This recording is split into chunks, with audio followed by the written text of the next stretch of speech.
Hello students, today we are going to see refraction of light and dispersion. Refraction of light. We know that when a light ray falls on a polished surface placed in air, it is reflected into the air itself. So this is what is reflection. நம்ம reflection topicல பார்த்திருக்கோம் ஒரு polished surface that is ஒரு plane mirror எடுத்துக்கிட்டோம். அந்த plane mirrorல வந்து when a light ray is incident, it gets reflected back into the same medium that is air. So that was about reflection.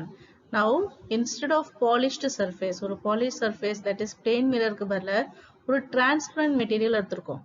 Transparent material for example glass slab இருக்குல்ல glass material எடுத்துக்கிட்டோம்னா அப்ப அந்த plane mirrorக்கும் glass slabக்கும் என்ன difference?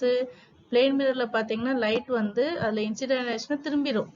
ஆனா glass slabல பாத்தீங்கன்னா it is transparent. ரெண்டு சைட்லயும் நம்மளால பார்க்க முடியும்.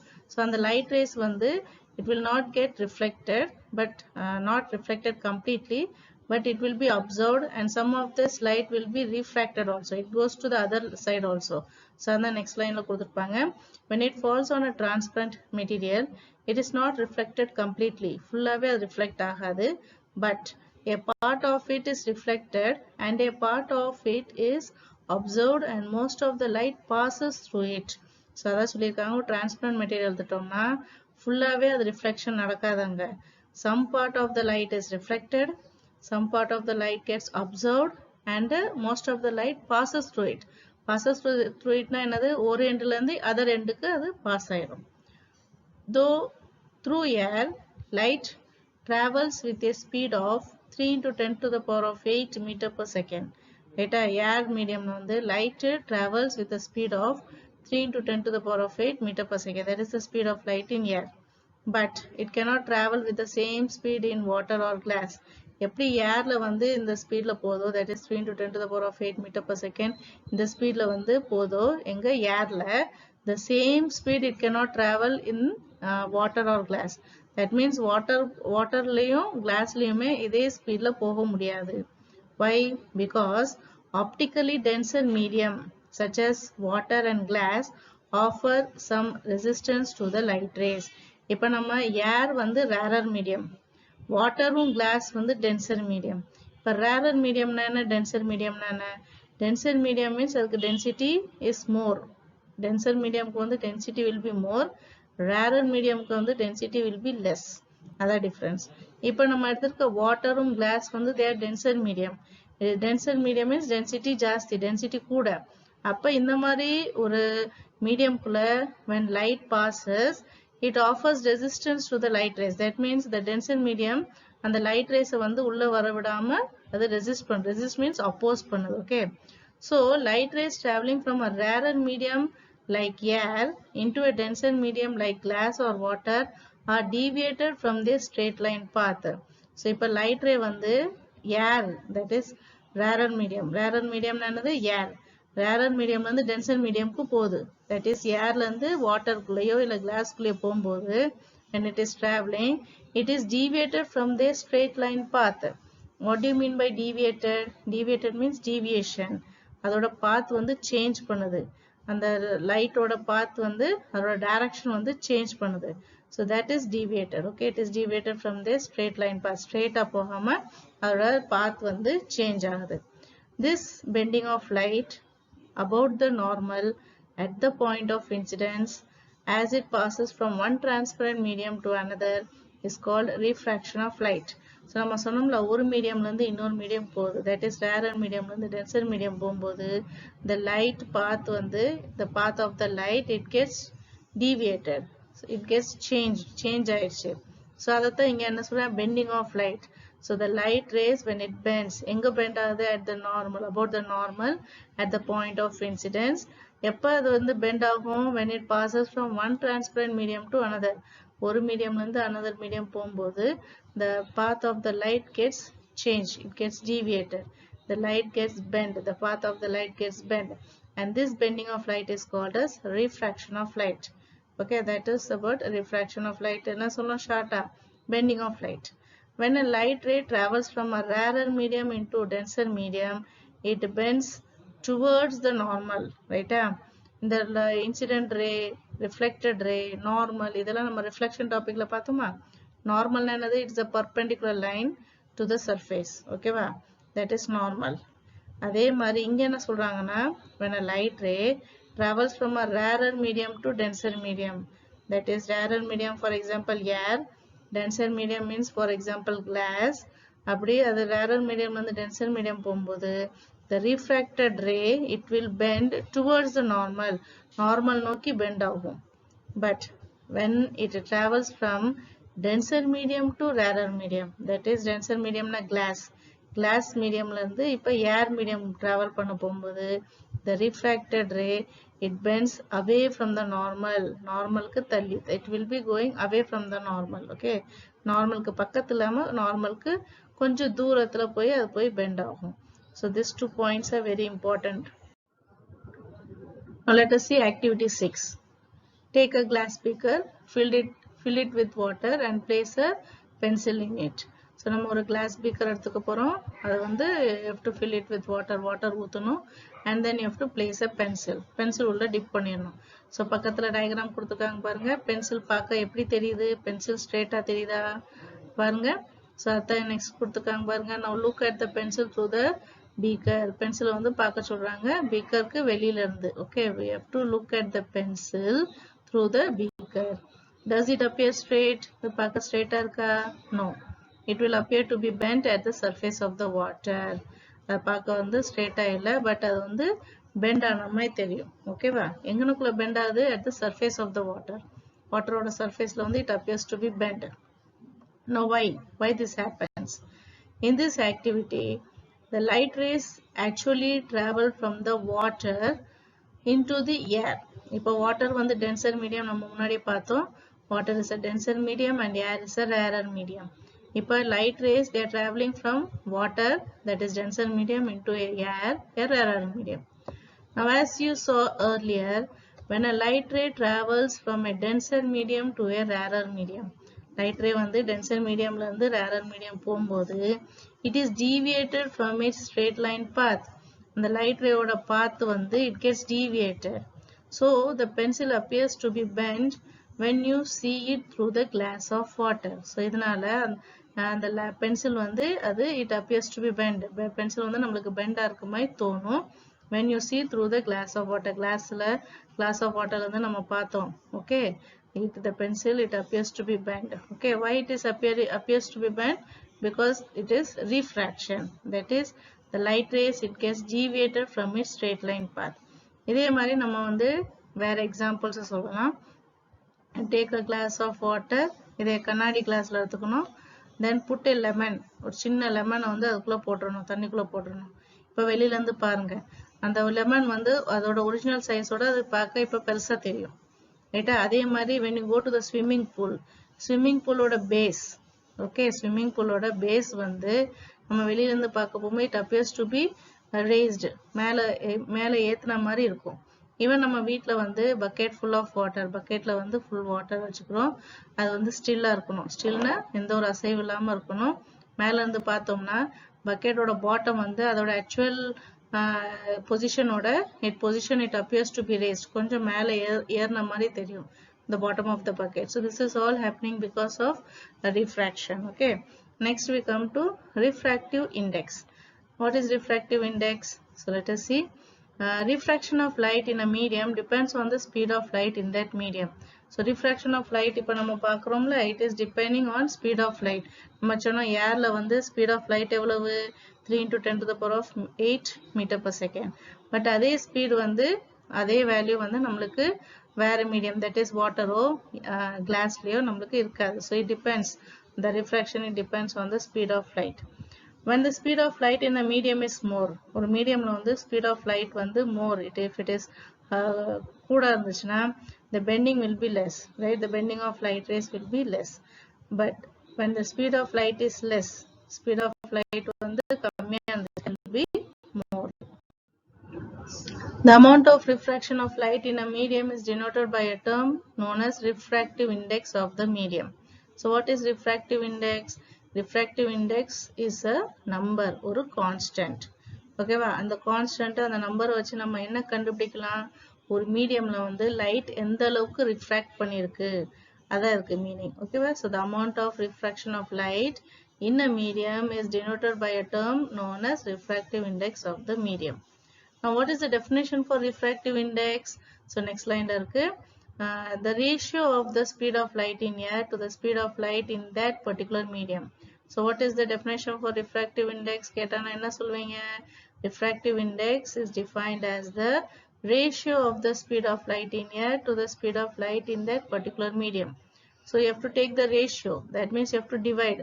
என்ன எதாவது டிவைட் பண்றீங்க? ஸ்பீட் ஆஃப் லைட் இன் ஏரையும் speed of light in medium ரெண்டையுமே டிவைட் பண்ணோம்னா you get refractive index. Refractive இண்டெக்ஸை வேற எந்த மாதிரி சொல்லலாம்? It can also be set as absolute refractive index. வெறும்னா ரிஃப்ராக்டிவ் இண்டெக்ஸ் சொல்லுங்க, இல்லாட்டி absolute refractive index, both are one and the same, and it is denoted by a Greek letter. அதுக்கு ஒரு சிம்பிள் கொடுத்திருக்காங்க, which is called as mu. Okay, it's a Greek letter. ஒரு m மாதிரி கொடுத்திருக்காங்க, that is a Greek letter. அது எப்படி pronounce பண்ணணும்? mu. Now mu, that is refractive index, mu is equal to speed of light in air by speed of light in medium. So speed of light in air symbol வந்து c போட்டுக்கணும், speed of light in medium வந்து v. Now both are speed. Okay, numeratorly speed தான், denominatorly speed தான். What is the unit for speed? It is meter per second.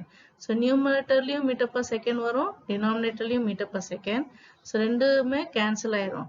So மொத்தத்துல என்ன ஆயிரும்? refractive index வந்து unit இல்ல. refractive index, it does not have any unit. So அதான் next lineல கொடுத்திருப்பாங்க. refractive index is the ratio of two similar quantities, that is speed.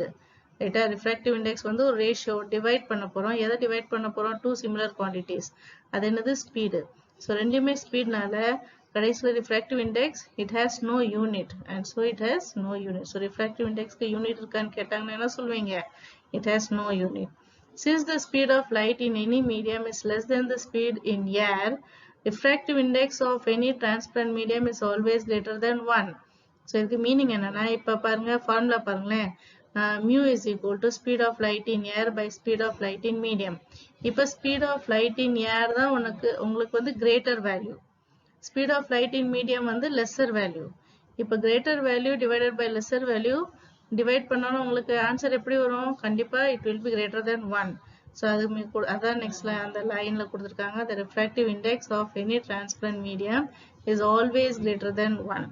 Now you have some list of substances and their refractive index, right? இப்ப ஏருக்கு refractive index என்னது? 1.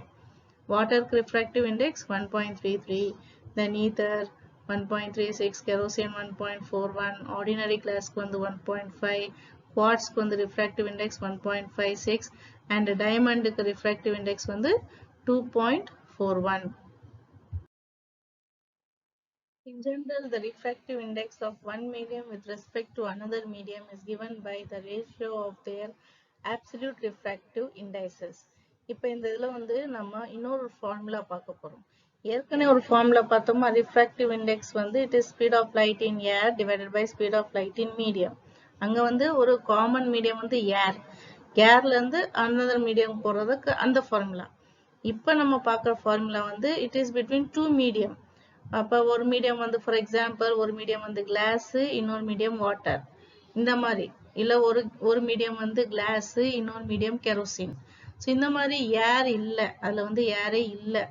அப்ப ஏர் இல்லாத ஒரு மீடியத்துக்கு வந்து நம்ம எந்த மாதிரி ஃபார்முலா யூஸ் பண்றோம்? ஸோ அதைத்தான் நம்ம இப்ப பார்க்க போறோம். So you can see here, in general the refractive index of one medium with respect to another medium.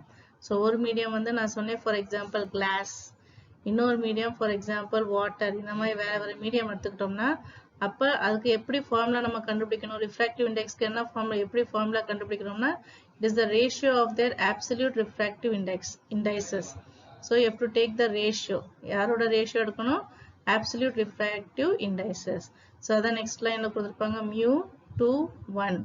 2 with respect to 1 is equal to absolute refractive indices of the second medium divided by absolute refractive index of the first medium. இங்க second medium class, இல்ல first medium water, இந்த மாதிரி வேற வேற medium இருக்கு. But இங்க ஏர் இல்ல. Suppose ஏர் medium இருந்துச்சுன்னா நம்ம ப்ரீவியஸா பார்த்த ஃபார்முலா யூஸ் பண்ணலாம். But if suppose there is no air, air இல்லாத பதில if the light ray passes from water to glass, வாட்டர்ல இருந்து கிளாஸ் போகுது. அப்போ வாட்டர் வந்து ஃபர்ஸ்ட் மீடியம், கிளாஸ் வந்து செகண்ட் மீடியம். அந்த மாதிரி நீங்க எக்ஸாம்பிள் வச்சு இந்த ஃபார்முலா வந்து நம்ம ஸ்டடி பண்றோம். ஓகே, இப்போ இந்த ஃபார்முலாவை அடுத்த ஸ்டெப்ல என்ன கொண்டு வர போறோம் பாருங்க. இப்போ நியூமரேட்டர் பாருங்க. நியூமரேட்டர்ல என்ன இருக்கு? Absolute refractive index of the second medium. ஓகேவா? ஸோ இப்போ absolute refractive index of the second மீடியம்க்கு வந்து வித் ரெஸ்பெக்ட் டு யார் நம்ம படிச்சோமா, that is mu equal to c by v. நம்ம போனதுல பார்த்தோமா, refractive index is speed of light in air by speed of light in medium. So c by v வந்துச்சா? So அதே மாதிரி இங்க c by v2. c by v2. Why v2? Because it is the second medium, அதனால v2. அடுத்து denominator பாருங்க, absolute refractive index of the first medium. இப்போ first medium வந்து அதே மாதிரி c by v1. ஆல்ரெடி நம்ம படிச்ச ஃபார்முலா இருக்குல்ல, அதுல இருந்து c by v1. Because this is the first medium, அதனால இங்க v1. இப்போ இங்க c1 c2 போடக்கூடாது. v2 v1 தான் போட்டிருக்கோம். அதே மாதிரி இங்க c வந்து c மட்டும் தான்.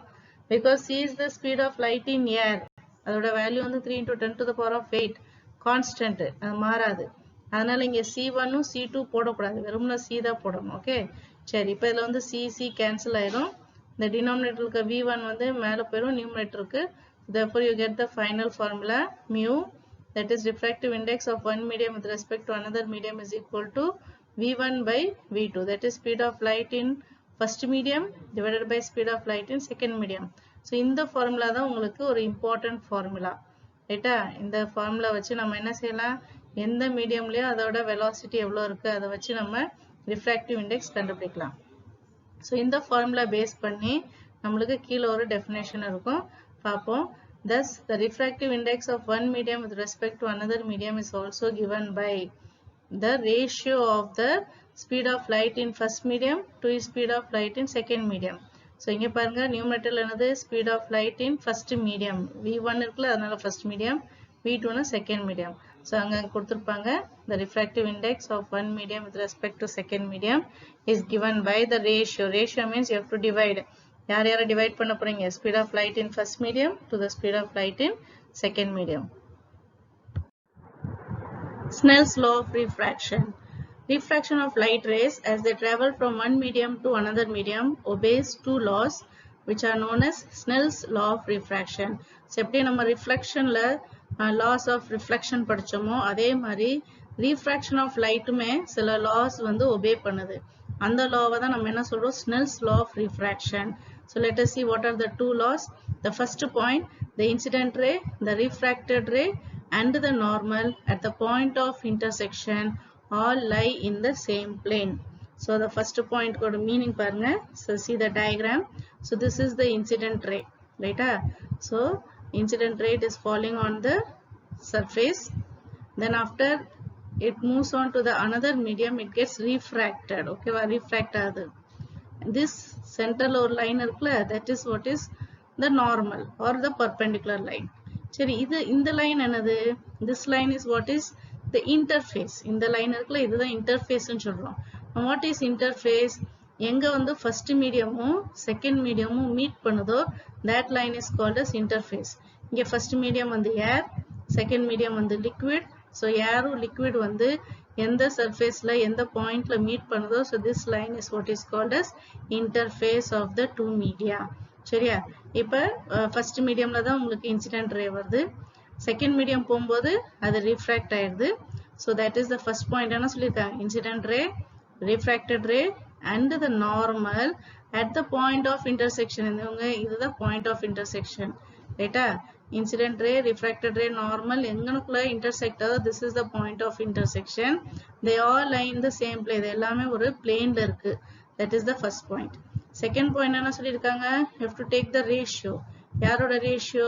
So see the ratio of the sine of angle of incidence, ரைட்டா? இப்போ இங்க angle of incidence நம்ம reflectionலயுமே பார்த்தோம், reflection topicல பார்த்தோமா?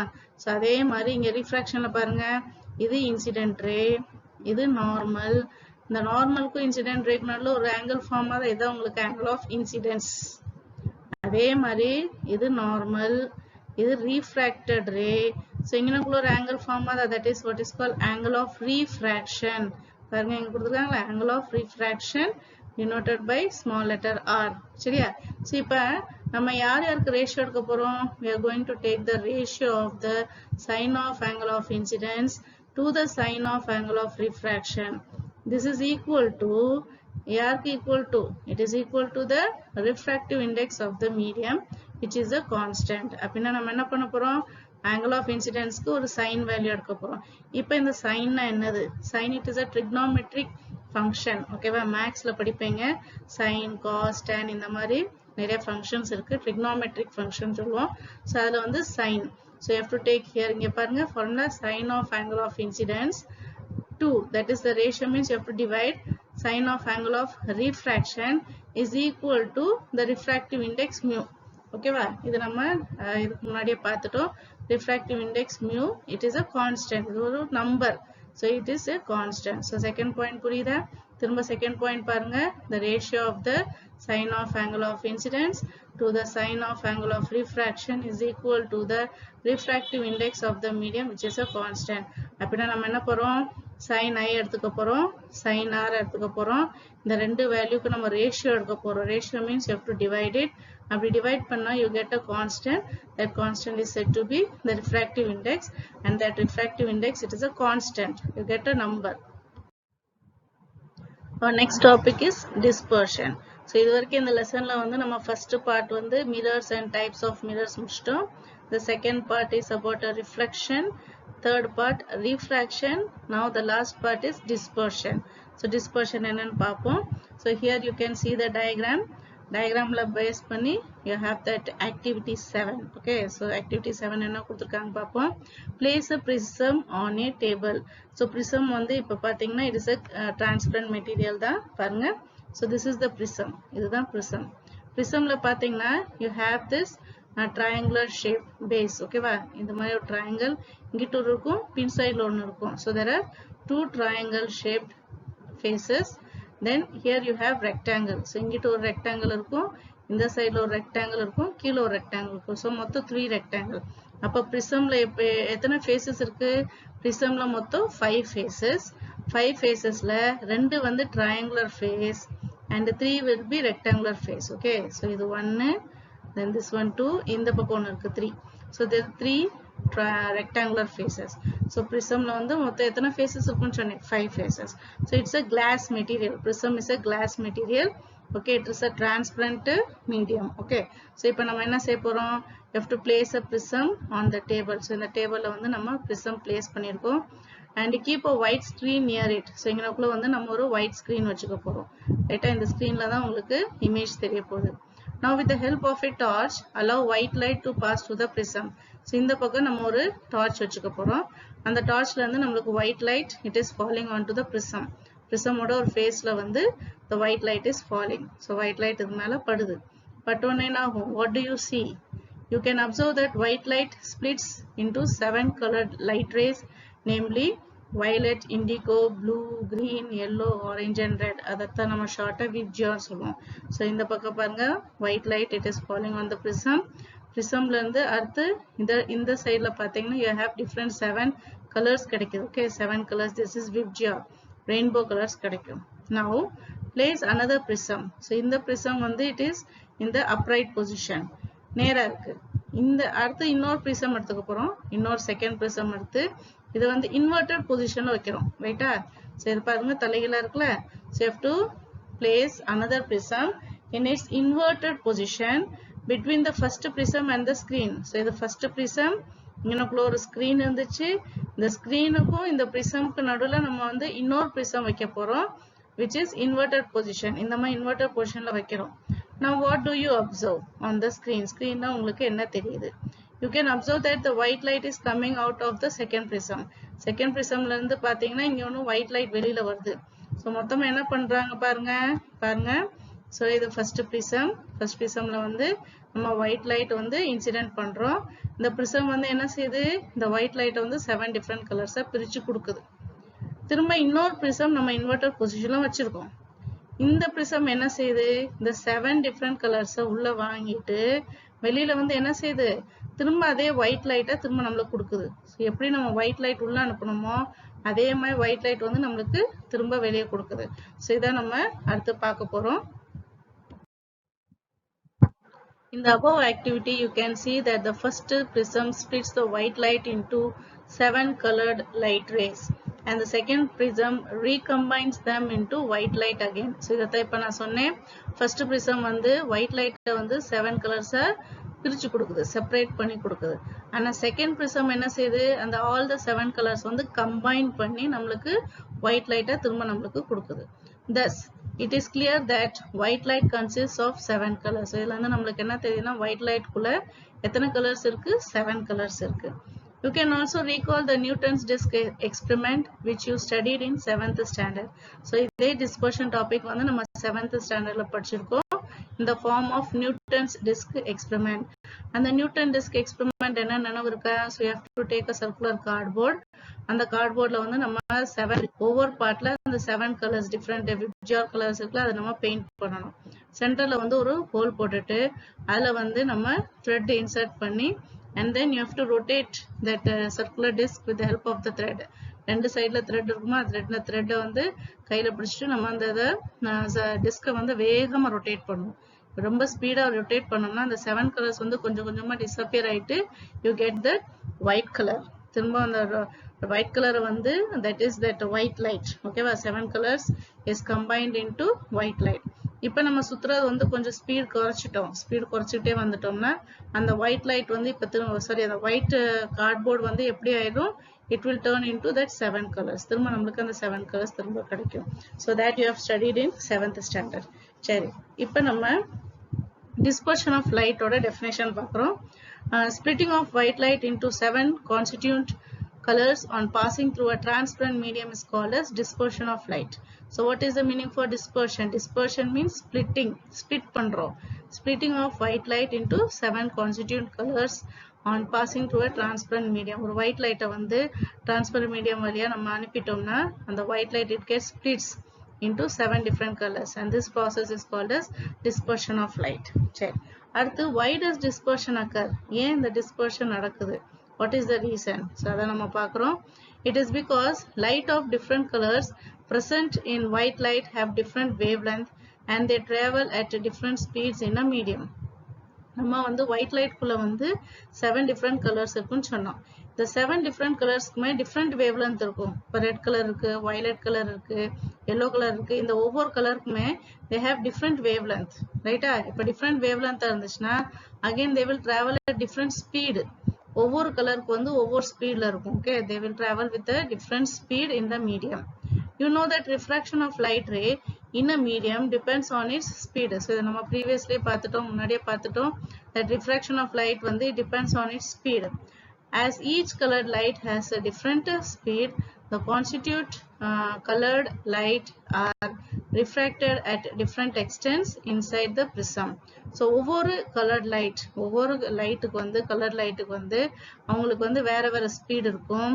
இப்போ இந்த வேற வேற ஸ்பீட் இருந்துச்சுன்னா அப்போ அவங்களோட ரிஃப்ராக்ஷன் பண்றக்கூடிய அந்த எக்ஸ்டெண்ட், அதோட டெண்டன்சியும் ஆல்சோ இட் வில் சேஞ்ச். ஓகேவா? ஸோ அதனால ப்ரிசம்குள்ள போன உடனே when the white light is going inside the prism, it gets dispersed or it gets splits up into 7 different colors.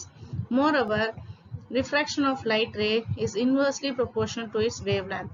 So refraction of light வந்து wavelength ஓட எப்படி relate பண்ணிருக்காங்க? It is inversely proportional. So you know what is inversely proportional? If one quantity increases, the other quantity decreases. So அத கீழ ஒரு example கொடுத்திருப்பாங்க பாருங்க. Thus the red colored light, இப்போ விப்ஜிஆர்ல வந்து கடைசி உனக்கு red color வருமா? So the red color light which has a larger wavelength, red color light வந்து wavelength வந்து ரொம்ப கூட, it is larger. So since its wavelength is large, it gets deviated less. So deviated means that is refraction நடக்கிறது வந்து ரொம்ப ரொம்ப கம்மியா நடக்கும். While the violet colored light which has a short wavelength, violet color light வந்து wavelength வந்து கம்மியா இருக்கும், it is short and hence it is deviated more. So the deviation, or you can say the refraction, it is more. Here you have an example of dispersion of white light. So that is formation of rainbow. So formation of rainbow is an example of dispersion of white light. It can be seen on the opposite side of the sun. So rainbow வந்து form ஆகல, it is always on the opposite side of the sun. Sun ஓட opposite sideல தான் rainbow form ஆகும். After a rainfall, large number of droplets still remain suspended in the air. So rainfall, after the rain, you have large number of droplets. Water droplets வந்து they are suspended in the air. Atmosphere ல வந்து அங்கங்க there will be large number of droplets suspended. When white light passes through them, இப்போ white light means white light from the sun. Sunல இருந்து வர light வந்து when it passes through them னா that the droplets, a large number of droplets இருக்குல்ல அதுல வந்து when the white light passes, it splits into 7 colors. அது வந்து 7 colors உங்களுக்கு split பண்ணி கொடுக்கும். So here you have a diagram. So இதுதான் உங்களுக்கு அந்த water droplet. ரைட்டா, இது வந்து ஒரு வாட்டர் டிராப்லெட். இது மாதிரி நம்மளுக்கு ஏர்ல வந்து நிறையவே இருக்கும், லார்ஜ் நம்பர் ஆஃப் டிராப்லெட்ஸ் இருக்கும். So this is what is the sunlight. Sunlight, it is falling. Okay, sunlight falls அது, then it falls. In the water droplet என்ன செய்யும்? It will split up into 7 different colors, right? And then இதே மாதிரி உங்களுக்கு atmosphere there will be large number of water droplets. Over water dropletல வந்து இந்த sunlight when it falls, it will separate into 7 different colors, and hence you get the formation of a rainbow. Rainbow இந்த மாதிரி உங்களுக்கு form ஆகும். ஓகேவா? So அதை next லைன்ல கொடுத்துருப்பாங்க.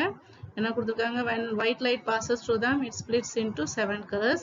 Dispersion of white light form a large dispersion of white light from a large number of droplets eventually forms a rainbow. Okay va? So over droplet that is you are having large number of droplets, and the over droplet la வந்து dispersion of light நடக்கும்.